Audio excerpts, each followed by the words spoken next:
clouds had obscured much of what normally would have been a beautiful night sky filled with shining stars. Tommy Oliver enjoyed spending many of his late evenings after school at the docks, next to the waters where he felt most at home. This night had been different as the air was cooler than normal and had ominous undertones. Tommy was a student at Angel Grove High for a few months and already went through quite an ordeal. Rita Repulsa chose him to become her Green Ranger, imposing her malicious will. Tommy grabbed Rita's attention after facing Jason Scott in a martial arts tournament that left Jason standing embarrassed in front of his community and team. That seemed like an eternity ago.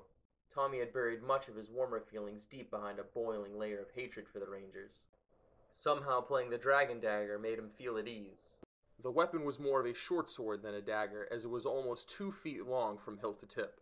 Intricate runes were etched in the width of the dagger, glowing brighter as his rage grew. Only 2 minutes of playing passed by when the subtle hum of some machine overhead caught his attention. Nearly 50 feet above Tommy floated a craft the size of a standard sedan that was heavily armored with cannons and at least 3 other weapons. He had been sitting on the docks with his legs dangling out only a foot above the water. Oddly enough, the engines of the craft made almost no sound and it produced absolutely no downdraft. Cautiously, Tommy moved towards a nearby warehouse that had been closed down for the evening. The sun had already dipped well below the horizon, giving the craft the perfect cover. Almost as suddenly as it arrived did the pilots start unleashing energy projectiles at all the surrounding buildings, one by one till each was sufficiently in ruin. Luckily, Tommy had plenty of time as the carnage had begun nearly 8 buildings away. If this was some planned attack by Rita, surely he would have been told about it. As he hadn't been informed, this must have been something else entirely, and clearly unallied with the Rangers. Such a thing riled Tommy, the thought of some invading force coming to Earth without his permission. An insult, considering this was the Green Ranger's claimed territory. Tommy outwitted Zordon's Rangers at every corner, only ever yielding minor defeats from time to time. Later, he would then use his cunning and prowess in battle to come out ahead. He wasn't naturally cruel, but somehow the suit and Rita's magic corrupted his very soul. It wasn't long before Tommy morphed into the sinister Green Ranger, the suit amplifying his power and heightening his emotions. The buildings on the docks had no need for wide alleyways, which made vaulting from wall to wall simple. Tommy ascended easily to the top of the nearby warehouse, making sure to stay silent. His efforts paid off, as a single pilot of the craft hadn't noticed his activities. Oddly enough, the hovering vehicle had no canopy to speak of, which left the operator vulnerable. Clearly, they were made for maximum damage with little regard for protecting the pilot. There was only a short moment as it scanned for survivors before finally turning to descend. Pleased that for whatever reason the craft wanted to finish off the area, Tommy could see the impending opportunity. The hovercraft got low enough for Tommy to make a leaping grab for the bottom of a rear-mounted gun. With the dagger holstered at his side, both gloved hands began to sizzle. The cannon he chose to grasp had been fired repeatedly, and it was red hot from the continued salvo.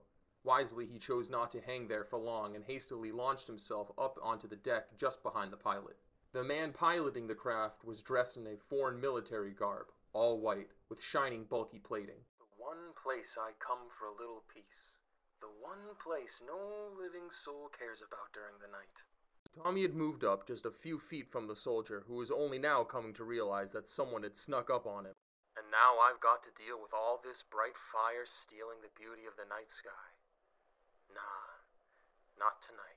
With that, the soldier had time to pick up his rifle and squeeze off 3 shots. Tommy easily deflected the attack with the dragon shield, as it was specifically equipped to handle energy weapons.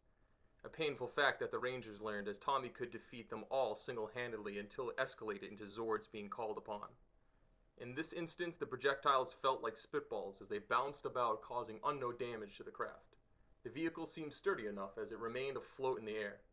Tommy used his footwork to bat away the soldier's weapon, sending it tumbling into the darkness and onto the rooftop below. Smiling under his helmet, Tommy took enjoyment as he first plunged his dragon dagger into the left shoulder of the trooper. Crumbling to his knees, the man could barely keep a grasp on Tommy's arm. Enjoying every moment of the muffled screaming, Tommy finally said, "Now then, little trespasser, who sent you to this planet? Didn't hear of any scheduled visits." Blood stained the breastplate of the soldier, whose labored breathing got on Tommy's nerves. Annoyed by the sound, he ripped off the trooper's helmet, sending it cracking towards the back of the craft. The wind picked up and the clouds only just began to part, but due to the fires the stars were unable to be seen. "Stop, sir. These are just my orders." The man's eyes were almost shut as he could hardly withstand the pain of the dagger, which nestled itself almost 5 inches deep. Tommy wanted desperately to laugh in the fool's face, but decided that he had better things to occupy his evening with. Twisting the dagger ever so slightly, he snickered. The question was, who are you and why are you here? His mood switched to deadly serious and lost all of its previous melancholy tone. Alright. I'm just here to cause a distraction. That's all I can tell you. Please and no more. The soldier's face had turned a sickening pale as if he had been bled dry. Tommy could hear it in the soldier's voice, the meaning behind his words. Very well then. Fine by me. I'm sure there will be others around here willing to give me a little information. Someone as dumb as you wouldn't have been sent alone. Slowly he began to increase the downward pressure on the dagger, causing it to slide deeper between the kneeling man's left collarbone and back shoulder blade. The trooper could only grind his teeth and grunt as the blade slipped deeper and deeper until it reached its destination. After piercing his heart, the man's gurgling moan ceased. He made no sound or movement as the blade was withdrawn. It only took seconds for him to die. Wasting no time, Tommy threw the corpse overboard like a sack of garbage. Looking down, he took stock over the craft's controls, trying to assess his ability to pilot the craft. Luckily, it was very simple to at least fly. Figuring out the weapons would take time, and he figured learning them would be simple while hunting. The water was an impenetrable blackness, dark as oil, reflecting the dancing flames off of each crashing wave. Western winds had only just begun to pick up off the water, and sought to carry the blaze far and wide. Tommy took stock of all this and smiled with a sickening pleasure because even though he enjoyed his quiet sanctuary, he knew this day would have to come. Somewhere deep inside, he was glad that it didn't have to be him that destroyed this spot. Anything or anyone else, just not this place. His joyous laughter carried off into the night as he lurched the craft upward in preparation for takeoff when suddenly his legs gave out. Standing behind Tommy, who had crumbled all the way to the floor, was a blue-skinned alien dressed almost like a cowboy.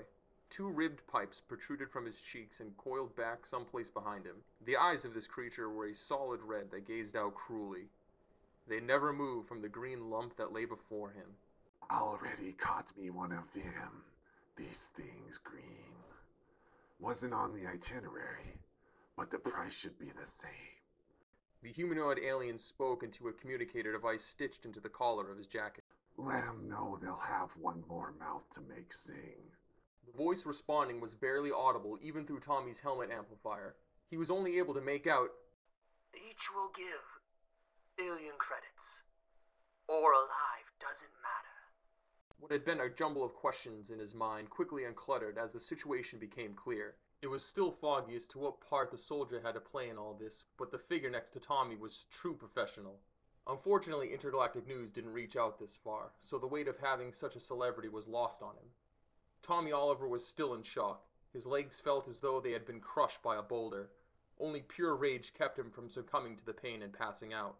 Crouching down, the blue-skinned figure said, Look at you all tough and full of fight. Saw you earlier, killing the poor fella. Oh, sorry. Name's Cad Bane. Cad extended his hand as if expecting a return shake. No? Well, don't worry. I'm sure you'll regain feeling in your body at some point, but by then I'm not sure you'll want to. Standing up, he took a step over Tommy and began working on the controls. The craft responded almost immediately by leveling out.